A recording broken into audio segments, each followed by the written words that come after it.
महाराष्ट्र राज्यातील वीज क्षेत्रातील ज्या प्रमुख 7 संघटना आहेत त्या 7 संघटनांनी हे आंदोलन आम्ही पुकारलेलं आहे। आमच्या या संयुक्त कृती समितीच्या काही मागण्या आहेत।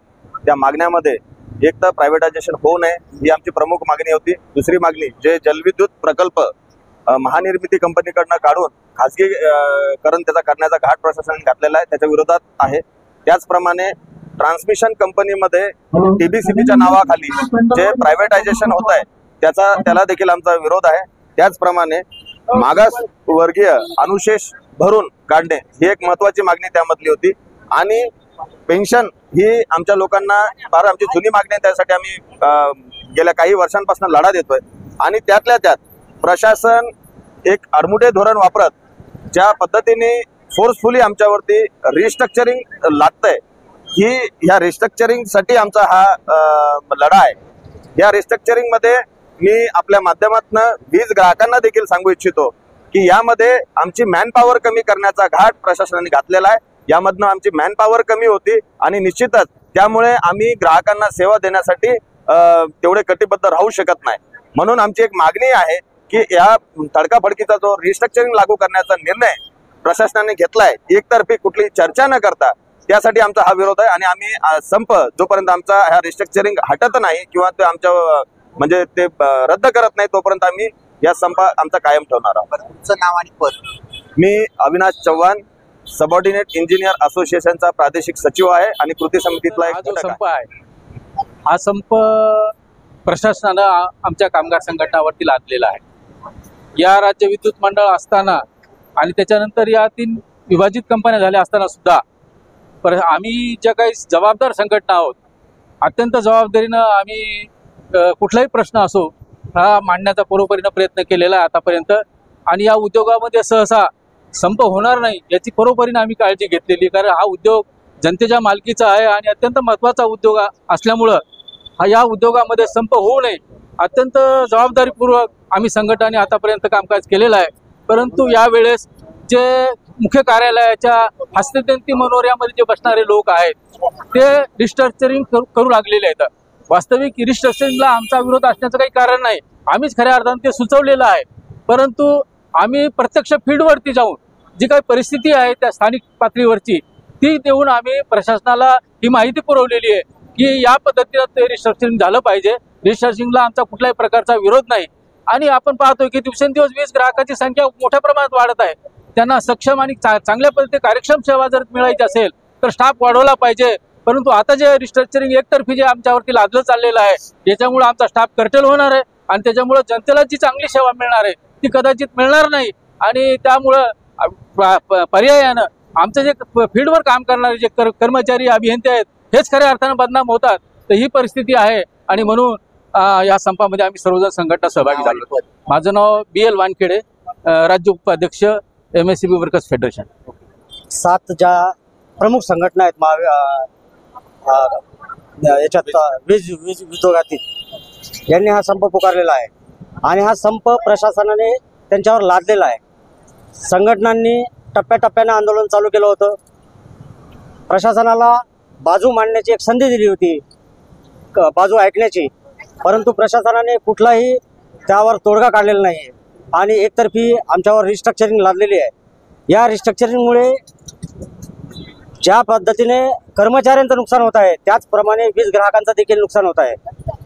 त्यांना सेवा म्हणजे कर्मचारी अपुरे म्हणजे कर्टलमेंट केल्यामुळे या वीज उद्योगावर जे काम करतात सर्व जनमित्र असतील सर्व कर्मचारी असतील यांच्यावर एक कामाचा ताण पडणार आहे आणि त्यामुळे स्वाभाविकच याचा परिणाम वीज उद्योगातील वीज ग्राहकांवर होणार आहे। त्यांना पुरेशी आपण सेवा देऊ शकणार नाही आणि हा विचार प्रशासनाने केलेला नाही आणि प्रशासनाने आमच्यावर हा संपाची एक नामुष्की आणलेली आहे। संप करावा हा संघटनेचा कधीही विचार नव्हता किंवा नाही आहे। तोडगा हा समजुतीने काढावा, चर्चेतून काढावा अशी एक आशा होती, परंतु कर्मचाऱ्यांना बदनाम करायचं हा एक षडयंत्र प्रशासनाने घातलेलं आहे असं मला वाटतंय। तुमचं नाव आणि पद? मी बापूराव शिंदे, मी संघटनेत महाराष्ट्र वीज कामगार महासंघाचा केंद्रीय कार्यालयीन मंत्री आहे। अरे तानाशाही पे, अरे तानाशाही पे, अरे न्याय पाहिजे, अरे बल मेरे साथी, अरे बल मेरी कौना, एक ताली बजाव के, एक ताली बजाव के उद्योगाचे वाटोळं करणाऱ्या शासनाचा, वीज उद्योगाचे वाटोळं करणाऱ्या शासनाचा, जनतेची मालमत्ता विकणाऱ्या शासनाचा, अरे कामगार एकजुटीचा, कामगार एकजुटीचा, हम सब हमारी युनियन. तुम्ही पुकारलेल्या संपामुळे आता वीज ज्या ठिकाणी गुल होईल किंवा नसेल परिणाम जाणवू शकतो, तर काय सांगा? खरं तर हा जो संप आहे, हा संप प्रशासनानं आमच्या कामगार संघटनावरती लादलेला आहे. या राज्य विद्युत मंडळ असताना आणि त्याच्यानंतर या 3 विभाजित कंपन्या झाल्या असताना सुद्धा आम्ही ज्या काही जबाबदार संघटना आहोत, अत्यंत जबाबदारीनं आम्ही कुठलाही प्रश्न असो हा मांडण्याचा परोपरीनं प्रयत्न केलेला आहे आतापर्यंत.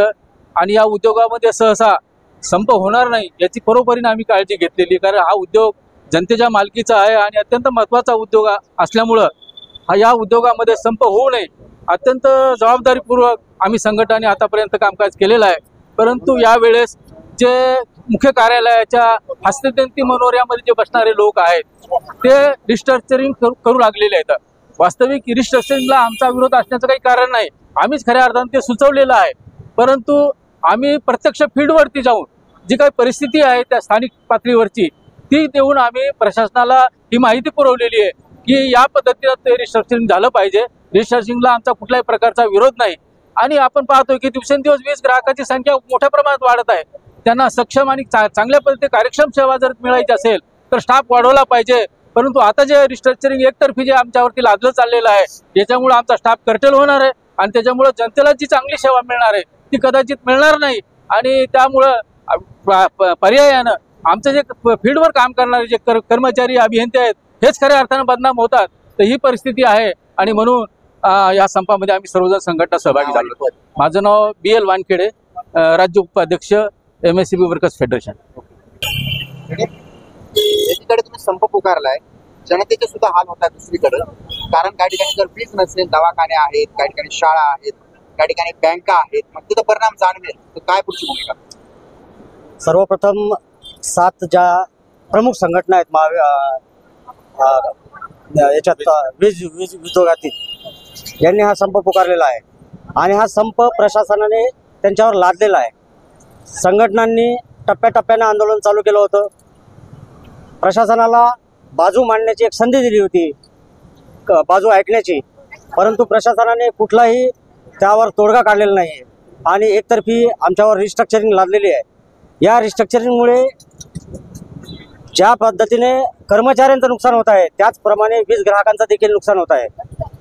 त्यांना सेवा म्हणजे कर्मचारी अपुरे म्हणजे कर्टलमेंट केल्यामुळे या वीज उद्योगावर जे काम करतात सर्व जनमित्र असतील, सर्व कर्मचारी असतील, यांच्यावर एक कामाचा ताण पडणार आहे आणि त्यामुळे स्वाभाविकच याचा परिणाम वीज उद्योगातील वीज ग्राहकांवर होणार आहे. त्यांना पुरेशी आपण सेवा देऊ शकणार नाही आहे आणि हा विचार प्रशासनाने केलेला नाही आणि प्रशासनाने आमच्यावर हा संपाची एक नामुष्की आणलेली आहे. संप करावा हा संघटनेचा कधीही विचार नव्हता किंवा नाही आहे. तोडगा हा समजुतीने काढावा, चर्चेतून काढावा अशी एक आशा होती, परंतु कर्मचाऱ्यांना बदनाम करायचं हा एक षडयंत्र प्रशासनाने घातलेलं आहे असं मला वाटतंय. तुमचं नाव आणि पद? मी बापूराव शिंदे, मी संघटनेत महाराष्ट्र वीज कामगार महासंघाचा केंद्रीय कार्यालयीन मंत्री आहे. संप पुकारलाय, जनतेवर परिणाम होतात. हा संप संघटनाने पुकारलाय असं म्हणण्यापेक्षा मी म्हणेन की हा संप मॅनेजमेंटने आमच्यावर लादलाय. कारण ज्यावेळेस एखाद्या कंपनीमध्ये ज्यावेळेस आपण एखाद्या शासकीय उद्योग आहे यामध्ये काम करत असताना संघटनांनी ग्राहक हित आणि कर्मचाऱ्यांचे हित जोपासणं हे अत्यंत गरजेचं असतं. वीज उद्योग हा शासकीय मालकीचा आहे. भारतीय घटनेनुसार वीज उद्योग हा राज्य व्याख्येमध्ये शासकीय कंपनी म्हणून मोडतो. महावितरण ही शासकीय कंपनी आहे आणि या शासकीय कंपनीचं जे भांडवलदाराच्या घशात घालण्याचा जो प्रयत्न चालू आहे त्याचं पहिली स्टेप म्हणजे रिस्ट्रक्चरिंग आहे. पहिली स्टेप याच्यासाठी म्हणेन की या रिस्ट्रक्चरिंगच्या माध्यमातून कर्मचारी कपात आणि कर्मचारी कपातीच्या पुढची स्टेप आहे की त्याची आर्थिकपणे दुबळा करणे आणि जनतेमध्ये त्याबद्दल रोष निर्माण करणे. कारण ज्यावेळेस कर्मचारी कपात होते, दिवसेंदिवस वाढत जाणाऱ्या ग्राहक संख्येला उत्तर देताना नाके नऊ येत असताना मॅनेजमेंट जर समजा कर्मचारी कपात करत असेल आणि कर्मचारी कपातीतून जर जनतेला वेठीस धरण्याचा प्रयत्न करत असेल तर संघटना नक्कीच ऐकून घेणार नाहीत.